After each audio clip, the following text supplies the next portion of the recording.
आम्ही भागीमारी तालुका पारसुणी जिल्हा नागपूर इथून आलो. नंतर मोझरीतल्या वृद्धाश्रमाला भेट दिल्यानंतर आम्ही वृद्धाश्रमाला भेट दिली. इथे आमची आई 25-30 आई आहेत. तिथे यांनी सगळं घरदार सोडून इथं आले. सोडून नाही आले, त्यांना हाकलण्यात आलं. आम्ही यांची मुलाखत घेतली तेव्हा सांगितलं का मुलं असून सगळे असून कुणी सुनावर कुणी काही करत नाही, सहकार्य करत नाही. आणि त्याच्यामुळे त्यांचं मन इतकं खट्ट झालं, नाराज झालं आणि ते नाराजी मनातून इथे आले आणि इथं आनंदाने जीवन जगत आहे. जय गुरुदेव, जय गुरुदेव. एक छोटीशी भेट आपण त्यांना देतो. दादा हे लय मोठी झाली भेट आम्हाला, छोटीशी नाही, आमच्या हिशोबाने आम्हाला लय मोठी झाली. धन्यवाद. धन्यवाद. आई आमची आहे, त्या आई आमच्या आईच्या डोळ्यामध्ये पाणी आलेलं आहे, काय हरकत नाही.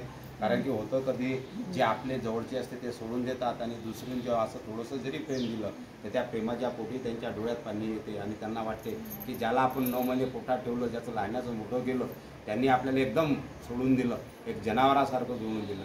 काही त्यांना हे नाही राहत. तर होतं आहे, काय हरकत नाही.